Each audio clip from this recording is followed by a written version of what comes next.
잘 지냈어요 모두 보고 싶었어 이도 고잉은 언제나 너에게 고잉 고잉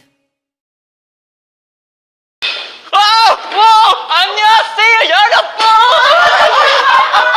저희는 가야돼 죽은데 마지막에는 우다.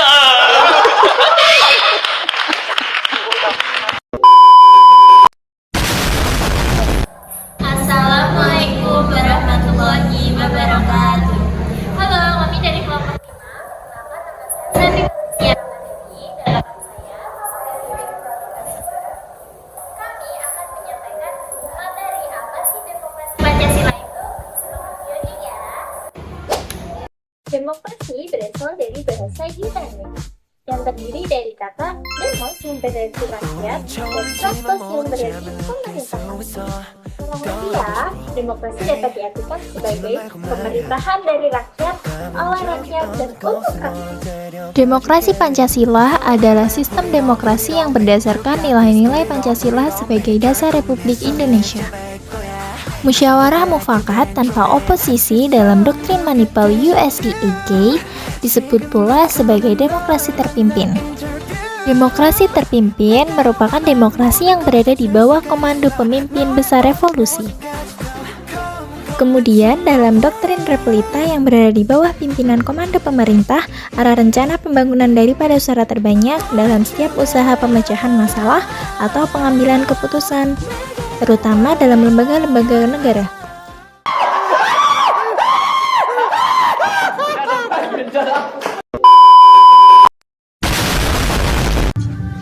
Prinsip dalam demokrasi Pancasila sedikit berbeda dengan prinsip demokrasi secara universal.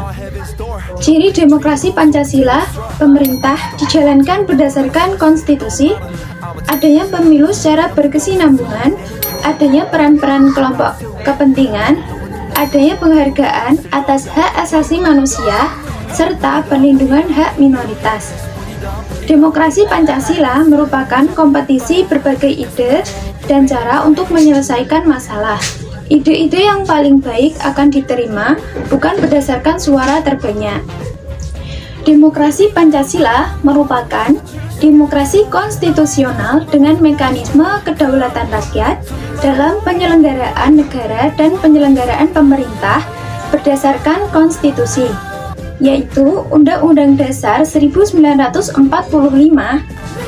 Sebagai demokrasi Pancasila terikat dengan Undang-Undang Dasar 1945 dan pelaksanaannya harus sesuai dengan Undang-Undang Dasar 1945. Amazing. 여기까지. 와우. 오타쿠 보이.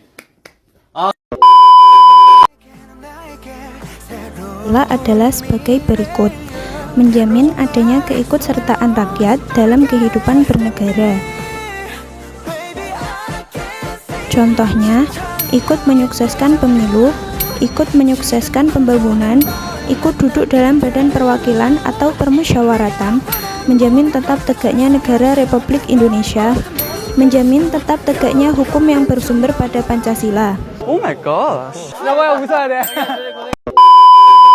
Dalam sistem pemerintahan, demokrasi Pancasila terdapat 7 sendi pokok yang menjadi landasan.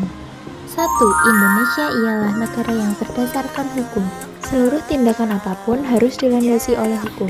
Persamaan kedudukan dalam hukum bagi semua warga negara harus tercermin di dalamnya. 2. Indonesia menganut sistem konstitusional. Pemerintah berdasarkan sistem konstitusional atau hukum dasar dan tidak bersifat absolutisme atau kekuasaan yang mutlak tidak terbatas. Sistem konstitusional ini lebih menegaskan bahwa pemerintah dalam melaksanakan tugasnya dikendalikan atau dibatasi oleh ketentuan konstitusi. 3. Majelis Permusyawaratan Rakyat atau MPR sebagai pemegang kekuasaan negara yang tertinggi. Seperti telah disebutkan dalam pasal 1 ayat 2 Undang-Undang Dasar 1945 pada halaman terdahulu, bahwa kekuasaan negara tertinggi ada di tangan rakyat atau dilakukan sepenuhnya oleh MPR. Dengan demikian, MPR adalah lembaga negara tertinggi sebagai penjelmaan seluruh rakyat Indonesia. Sebagai pemegang kekuasaan negara yang tertinggi, MPR mempunyai tugas pokok yaitu menetapkan undang-undang dasar, menetapkan garis-garis besar haluan negara, memilih dan mengangkat presiden dan wakil presiden. Wewenang MPR yaitu membuat putusan-putusan yang tidak dapat dibatalkan oleh lembaga negara seperti penetapan GBHN yang pelaksanaannya ditugaskan kepada presiden, meminta pertanggungjawaban presiden atau mandataris mengenai pelaksanaan GBHN, melaksanakan pemilihan dan selanjutnya mengangkat presiden dan wakil presiden, mencabut mandat dan memberhentikan presiden dalam masa jabatannya apabila presiden atau mandataris sungguh-sungguh melanggar haluan negara dan undang-undang dasar. Benar-benar mengubah undang-undang. 4. Presiden adalah penyelenggaraan pemerintah yang tertinggi di bawah Majelis Permusyawaratan Rakyat atau MPR. Di bawah MPR, Presiden ialah penyelenggara pemerintah negara tertinggi. Presiden, selain diangkat oleh majelis, juga harus tunduk dan bertanggung jawab kepada majelis. Presiden adalah mandataris MPR yang wajib menjalankan putusan-putusan MPR. 5. Pengawasan Dewan Perwakilan Rakyat atau DPR. Presiden tidak bertanggung jawab kepada DPR, tetapi DPR mengawasi pelaksanaan mandat atau kekuasaan pemerintah yang dipegang oleh Presiden, dan DPR harus saling bekerja sama dalam membentukkan undang-undang termasuk APBN. Untuk mengesahkan undang-undang, Presiden harus mendapat persetujuan dari DPR. Hak DPR di bidang legislatif ialah hak inisiatif, hak amandemen, dan hak budget. Hak DPR di bidang pengawasan meliputi hak tanya atau bertanya kepada pemerintah, hak interpelasi yaitu meminta penjelasan atau keterangan kepada pemerintah, hak mosi yaitu percaya atau tidak percaya kepada pemerintah, hak angket yaitu hak untuk menyelidiki suatu hal, hak petisi yaitu hak mengajukan usul atau saran kepada pemerintah. 6. Menteri Negara adalah pembantu Presiden. Menteri Negara tidak dapat bertanggung jawab kepada DPR. Presiden memiliki wewenang untuk mengangkat dan memberhentikan Menteri Negara. Menteri ini tidak bertanggung jawab kepada DPR, tetapi kepada Presiden. Berdasarkan hal tersebut, berarti sistem kabinet kita adalah kabinet kepresidenan atau presidensi. Kedudukan Menteri Negara bertanggung jawab kepada Presiden, tetapi mereka bukan pegawai tinggi biasa.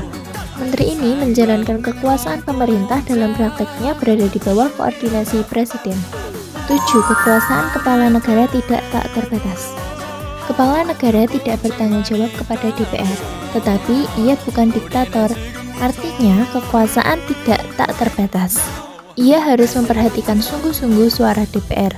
Kedudukan DPR kuat karena tidak dapat dibubarkan oleh Presiden dan semua anggota DPR merangkap menjadi anggota MPR. DPR sejajar dengan Presiden. Ada pertanyaan? Bombastic side-eye, criminal offensive side-eye. 괜찮아, 괜찮아, 땡땡땡땡.